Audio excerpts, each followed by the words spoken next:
Welcome to Popternative, where we dive into topical discussions from the worlds of pop culture, social media, and sports. Here is your host, Peter Remoliotis, aka PD Beats. Hello and welcome to the Popternative podcast. This is the podcast where we have digital discussions, the worlds of pop culture, social media, TV, film, sports, everything really. As always, I'm your host, Peter Remoliotis, and on Twitter I go as PD Beats. My guest this afternoon is an actor and a writer, an author.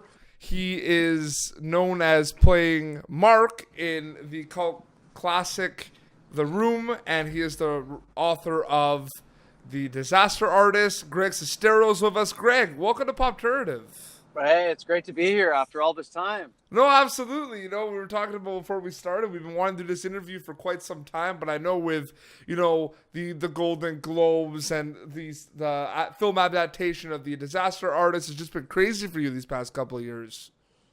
Yeah, no, it's been quite a journey. And then we got, you know, these new movies coming out, Best Friends, which comes out worldwide on Tuesday. So we've been gearing up for that. So it's kind of been the perfect storm of everything happening at once. So, you know, a lot of people know about, you know, The Room, but for people that don't know much about it, how did that all start for you? I mean, they watched the movie The Disaster Artist and they've read your book, but give us kind of the little elevator pitch of, you know, The Room and your role in The Room and how that kind of jump-started a lot of other movies like Best Friends down the road. So it was about 20 years ago. I was taking an acting class in San Francisco, and I met a very enigmatic character who would go up on stage and do these scenes in a way that were just mesmerizing to watch for very different reasons. You know, and all the people in the class were kind of taken back, like, who is this kind of vampire pirate type character? And his name was Tommy Wiseau, and so I approached him to do a scene together. And so we met, and we realized we were very different, but we both shared a very common dream, which is we both wanted to be actors. We both were misunderstood, and we both wanted to make that leap and go to Hollywood and give it a chance. And so that's how that started. I moved to LA. I began renting Tommy's apartment for like a couple $100 a month, just to kind of test the waters and see what would happen. And I booked the lead in this horror film called Retro Puppet Master on my fourth audition. And so I was shocked. Tommy was shocked, you know, because it's kind of, even to book something that is, you know, of that caliber, you know, it's not Gone with the Wind, obviously, but it was still a lead in a film. And so I think that kind of motivated Tommy that he was going to take a shot as well. And so he moved into the apartment. We became roommates and started trying to do the Hollywood thing together, which didn't work. And then he decided he wasn't going to wait around to be cast in something. He was going to make his own film, and he was going to write it, produce it, star in it. And he really wanted me to be in it. And initially I wasn't going to be in it for many reasons. But it was the night before. Yeah, so we tried to do the Hollywood dream together as roommates, and it didn't work. I mean, he was trying to be cast as Fabio, and, you know, at that time they just didn't get it. And so he decided he was going to write, produce, star, and make his own film called The Room that would change Hollywood, and he wanted me to be in it. You know, and for many reasons I didn't plan on being in it. But as things came together and I helped him kind of cast it and get it ready to film, he said if I didn't play the role of Mark, it'd be the biggest mistake I'd ever make. And at that time, I didn't believe that, you know, because it was a movie. It was so independent. You know, it was like, you know, made by one person. So, you know, we made it in 2002. It came out in 2003, and I figured that was going to be the end of it. And then you had these college kids who discovered the movie in an empty theater because Tommy had put the Room in theaters for 2 weeks to qualify for the Academy Awards. And so these kids saw it and were mesmerized by it and decided to interact with the film and bring all their friends. And they, you know, it spread around the world. And by 2009, you know, it had this fan base that people knew about it.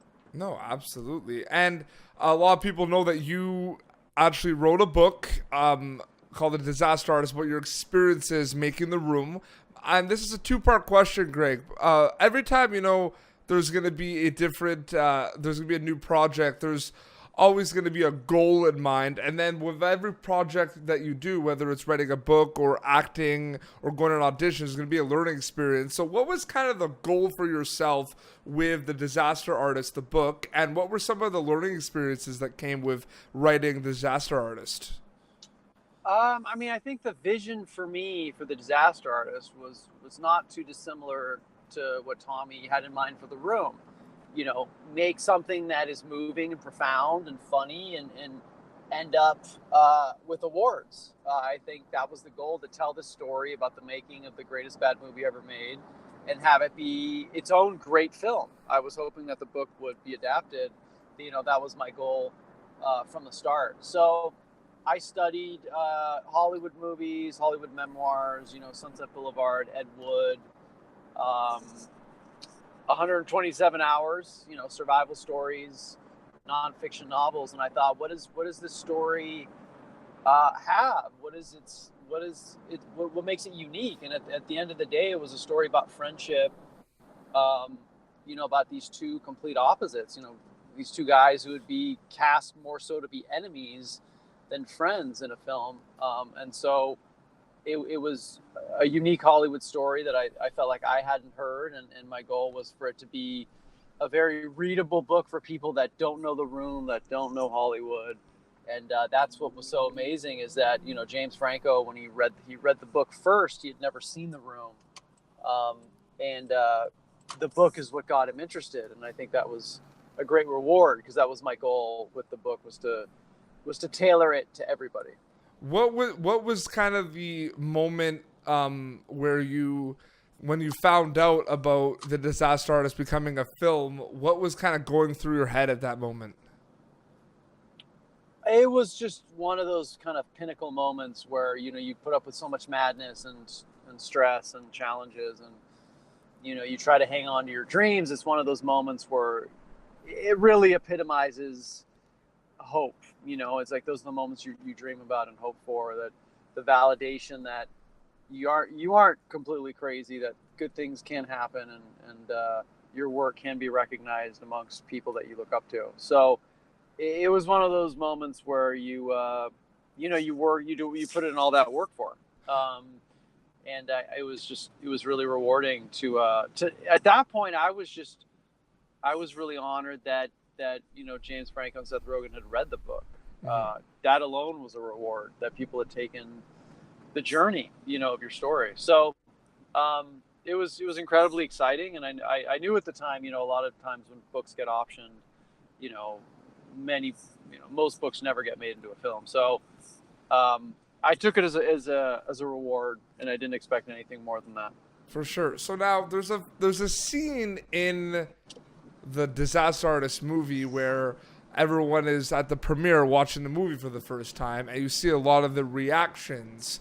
And a lot of the reactions, there are some people that are watching the movie and say, wow, like some of the actors that are in it, wow, this is really bad. I want to know, what was your actual reaction when you first saw The Room? I came into it from a very different angle. I knew Tommy had this special talent. He was very, very funny. When he just had this kind of berserker charisma that I got. I didn't know if anybody else got it, but I got. And so I didn't. I saw The Room as a ticket to Tommy's planet and the way he would see a drama being made. So I didn't take it in a professional sense that, this is a film. I looked at it as something I made with a very unique friend that I had, and he was carrying out this dream that he had to be a movie star, and that's the way I look at it. I didn't look at it as something that would translate to audiences, to mainstream audiences. No, absolutely. And, you've been doing a lot of press. I saw you were recently on another podcast. You were on the Bunny Eaters podcast with Macaulay Culkin. Talk a little bit about that landscape, because the podcast landscape is a very interesting landscape, and there are some podcasts that have been created to that have niche markets that talk about films like The Room. What do you kind of think about all the reception that The Disaster Artist and best friends have gotten from this whole Podscap landscape? I think podcasts are great. It's a great way to connect with listeners at all points of their day. And was very I was very fortunate to go on the Bunny Ears podcast because Macaulay Culkin is a big hero of mine. He was the first, really the first actor that made me want to get into acting and be creative. And I wrote a script for Home Alone, a sequel, when I was 12. And so, it was a full circle moment. And again, it's one of those moments that you think isn't possible when you're starting out. And so it was great to sit down with Macaulay Culkin and discuss those funny stories. Talk a little bit about the fandom and the reaction about, we understand that you and Tommy make a lot of appearances at screenings of The Room. I mean, and you do it, for the fans, because the fans show up and want to talk to you. Just talk about that kind of important relationship between yourself and the fans, because I see that a lot on social media, and it just makes their day. They go to a screening of The Room and they get to see you and go, "Oh, hi, Mark," and I take a photo with you. I mean, that's all crazy. Yeah, I mean, it's one of those movies that is really built and sustained by the fans. For 15 years, you have to have a lot of interest and passion to keep something going. And so I'm always grateful to show up at screenings and listen to people's stories, how they discovered The Room. And recently I met somebody who was 13 years old when they first saw The Room, and it's been a huge part of their lives. So, good movie, bad movie, whatever. I just think, I love movies, and the fact that this one has struck a chord with so many passionate people, to me, is something that it always amazes me, and I'm, obviously incredibly grateful. And I don't think a day goes by in your life where someone doesn't like message you, or when you go to a screening, like how many times do you get, "Oh, hi, Mark," in an evening? Probably like 50 times. Yeah, I mean, it's something that, probably I would probably do the same thing if I wasn't playing that part. I would, it's one of those lines that just stays on repeat in your head. So, yeah, it's very quotable for some reason, and I think, I know I always get a kick out of it. A lot of times people are like, "Oh, that must be annoying," but I think it'd be more annoying to make a movie that nobody cares about.